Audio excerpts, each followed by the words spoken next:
Hi, my name is Andrea Leonard. I am the president and founder of the Cancer Exercise Training Institute and a 35-year cancer survivor. I've had 23 first-degree relatives diagnosed with cancer, and right now my mom is battling stage 4 breast cancer.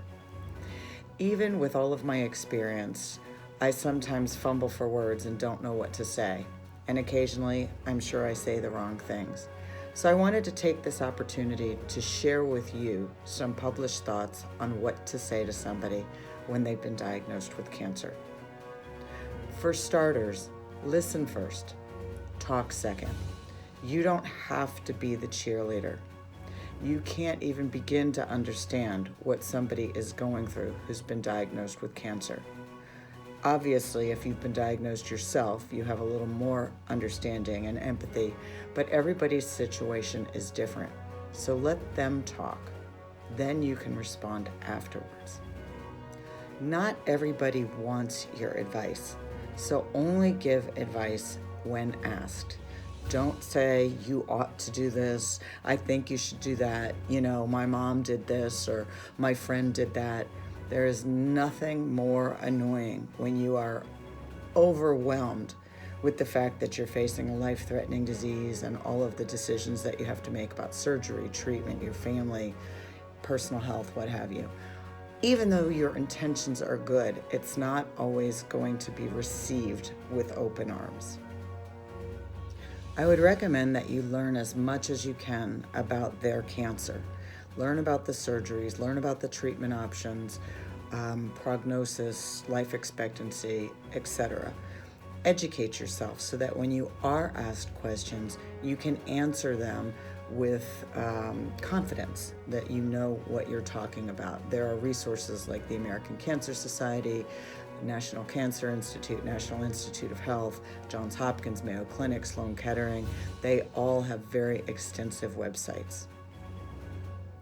Whether you agree or disagree with their treatment decisions, you need to support them. It's their body, it's their life.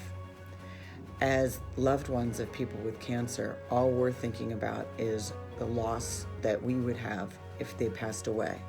And we want them to do everything in their power to try and fight the cancer.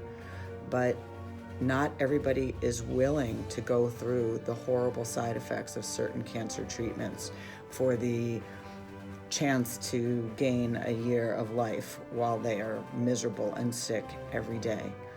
And I know that's a hard drink to swallow when it's the person that we love, but honestly, you have to just let them make their choices and be supportive. Don't forget their caregiver, because the person who's taking care of the cancer patient is also going through a huge amount of stress.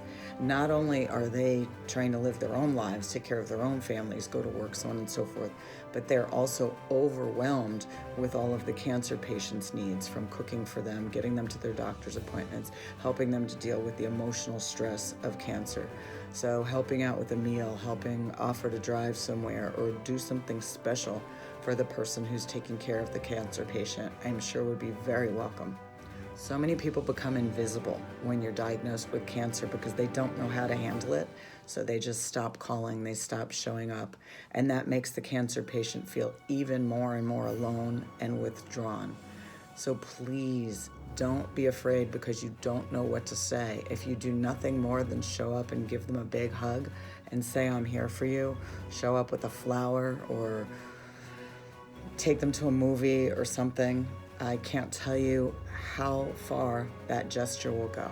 Even though you mean well, babying a cancer patient can make them feel even less in control of their lives.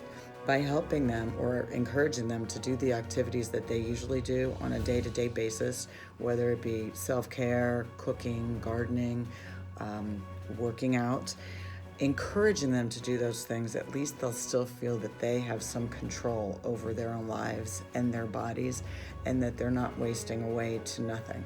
So you can help them, you can do it with them, but don't do it for them unless you're asked. And remember that no two people will have the same response to treatment, even if they have the same cancers, they're the same age, the same fitness level to begin with.